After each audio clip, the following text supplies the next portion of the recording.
Hi guys, so welcome back.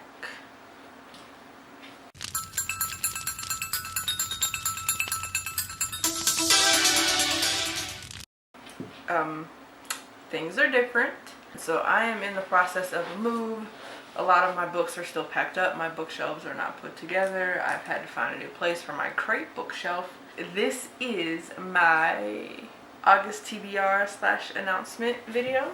My theme, and I'm super excited because I have not done a theme since April, but apparently it takes the A's to kick my ass in gear. A is for alliteration. In August, all the books I will be reading in the month of August start with the letter, you guessed it, A. Alright, so I have A Darker Shade of Magic by V.E. Schwab, and depending on what literary rule you would like to use, this counts, but not really. I'm going to count it because I have been on like page 80 for months now, and I need to pick this book back up. An Ember in the Ashes by Saba Tahir, which also, based on the literary rules you want to use, may or may not count. It counts for me. You dig? This book, I'm still not fully 100% sure what it is about, but it is a fantasy that takes place in an empire that is Rome inspired, which I am here for, yes. Then we have Across the Universe by Beth Revis, which is kind of, reminds me of Passenger a little bit based on like the scenes that are kind of described here, but it is a sci-fi space opera-y kind of a romance, which I really need right now, and I love my sci-fi, so there's that. Amy and her parents believe they will wake on a new planet, Centauri Earth, 300 years in the future, but 50 years before Godspeed's scheduled landing, cryo chamber is mysteriously unplugged and Amy is violently woken from her slumber. Someone tried to murder her. So yes. Then I also will be reading With Liena and I Darkened by Kirsten White. My copy doesn't get here till tomorrow, but I shall insert one there. It is a Vlad Tepes / Vlad the Impaler reimagining, and it is gender bent. Fuck yeah. So there's that, and it's supposed to be stabby, which I also love. And then also Angel Fall by Susan E., which I think is a paranormal / I don't know, do angels fall under paranormal or urban fantasy? It is one of those, kind of a dystopian thing, I believe, but it has to do with angels. So angels are hit or miss for me. Like, I like werewolf books and vampire books, and the angels are like hit or miss. But this one I've heard really good things about. It's supposed to be really good, and starts with an A. So I figured, I bought the ebook a long time ago, still have not read it. Gonna do that. And then there is Abandoned by Meg Cabot, which I featured in one of my book hauls sometime in the last 2 to 3 months. One of my half-price Saturday hauls, I believe. Why am I only just now finding out this is a Hades and Persephone retelling, and I've had this book for a couple of months? The fuck? I love Hades and Persephone's story. I have not yet found a retelling that I really just love, even though Akamath is technically a Hades and Persephone retelling, but it was low on the retelling part. Like, there was Hades and Persephone's aspects to it. This is flat out a Hades and Persephone's retelling. So we'll see. We'll see. But I love Meg Cabot's writing, so hopefully it will be awesome. Then I also have, I believe this is the last book and I've already started it, Alias Hook by Lisa Jensen. This is a reimagining of Captain freaking Hook. I'm here for the pirate stories. Pirate stories are my favorite historical romance novels, and this is written in that it's written in English. It's written in that writing style that I freaking love about historical romance novels. It's just very fluffy. It's not right either, because when I think of fluffy writing, I think of like The Wrath and the Dawn. Like, that writing was fluffy and pretty and just full of like extra. It's just like the speech, I guess. Old English-y, but still very pretty Old English. I like that halfway point between like modern English and like Shakespearean, and I have to figure out, like, decipher what the hell I just read.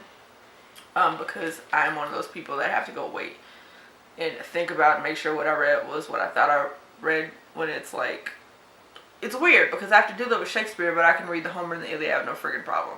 I don't know. But this is like, historical novels tend to fall on that halfway point. They're written in that old English, very like pretty, I guess it is prosy, but at any rate, I'm only like 10 pages into it, but I really like it. Like the first, hold on, I gotta read you the first. Second star to the right of what? The Big Dipper? Big Ben? Well, it's a fairy tale, old girl, not a bloody roadmap. I like. That's like a prelude to the prelude kind of a deal. Yes, but in this, James Benjamin Hookbridge, that is our Captain Hook. I like the writing in this so far, and the premise is very interesting. I love pirate stories. I love Captain Hook. Killian Jones. So yeah, I'm really interested to see this, and it probably, shame on me, I have not actually, though I know Peter Pan's story very well, I have not actually read the book. I know. So I will be doing that at some point. But this is the last book in my A is for alliteration in the month of August theme. That's a mouthful. But at any rate, I also want to talk to you guys really quick about what my theme is going to be for the month of September. Now, September, for those of you who are unaware, even though they're like, all the months are like multiple things, but a big thing for me is that September is PCOS Awareness Month. PCOS is polycystic ovarian syndrome. It is something that I have and I deal with. It is basically a hormone disorder. Polycystic ovarian syndrome itself sounds like it is something that deals solely with your ovaries, and therefore it is just strictly a fertility thing, and that is not the case. Polycystic ovarian syndrome is at its base a endocrine dysfunction. It is a hormone disorder that a side effect of it is that you kind of get cysts on your ovaries, but that is like one small piece of the puzzle. It's a misnomer, really. Like, they need to call that shit something else, because that is not an accurate name for it at all. Yes, you do have struggles with infertility or are flat out infertile depending on the severity of it, but just think about the fact that your endocrine system, what all does it encompass? What all does it control? So for me particularly, it affects my mentality, my cognitive functioning sometimes, it affects my appetite, it affects my metabolism, it affects hair growth, it affects my mood, rarely, just basically anything. And then you also have problems with insulin resistance, and you can be like borderline diabetic. So this is a lot bigger than what the name leads people to be. It is something that I have known of since I was 21, and it is something that I have struggled with since I was 19 or so. So anyway, in the month of September, I will be doing a series of vlogs, kind of where I go through and kind of talk about it in depth, what it is, my struggles with it, and all kind of other stuff. I will, of course, post at the beginning of those videos and in the description boxes content warnings / trigger warnings, because it is not a easy and light topic. Also, in the month of September, to go along with it, I will be reading books that feature strong female characters and have teal covers, because the awareness ribbon for polycystic ovarian syndrome is teal, and teal is one of my favorite colors, and that doesn't correlate. It just happens. That's why I'm kind of trying to, it's dark in here, you can't tell, but eventually I'm gonna get my hair the perfect shade of teal. But at any rate, so for the month of September, I keep saying that, I'm sorry, polycystic ovarian syndrome awareness month, I will be reading books featuring strong female characters and covers with the color teal or close to. The color is a lot darker, but I will take even a color like this if it's just like close aqua teal-y, because teal is a very specific color, not featured on very many covers, and the fact that I want teal covers and strong female characters is going to limit my pool a lot. But that's why I'm starting now, trying to find those books, and I will have a TBR ready for you all by September.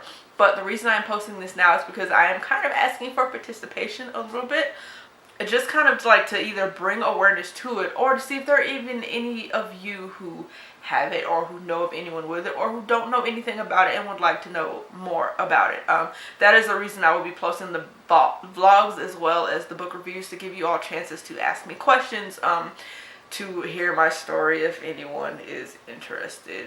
And then as well, if any of you would like to participate by including books with teal covers and or books with strong female protagonists as well, I am inviting you all to do that and participate. It is a big thing for me. Every year for the month of September, I change my profile picture. The kind of a thing that goes along with that is fight like a girl, and like I said, it's a teal awareness ribbon. It's a pretty big deal for me. It's my life, more or less. It involves around it. Like I said, it affects everything. So I will be talking about that and featuring this TBR, and I will do another video in September to let you know what that TBR is. But I'm just asking now to see if anyone would like to participate, so I can kind of get something together. Because if any of you would like to do buddy reads for that month, or join in on vlogs, or just anything, just let me know. So yeah, this video is getting kind of long. That is all I have for you guys. I am sorry about the kind of a crazy rubbish setup, but my apartment is hell right now because I just moved in and there's stuff everywhere and I'm exhausted. Like, my voice is going out. I'm tired. So thank you for watching, guys. I will see you in my next video. Bye.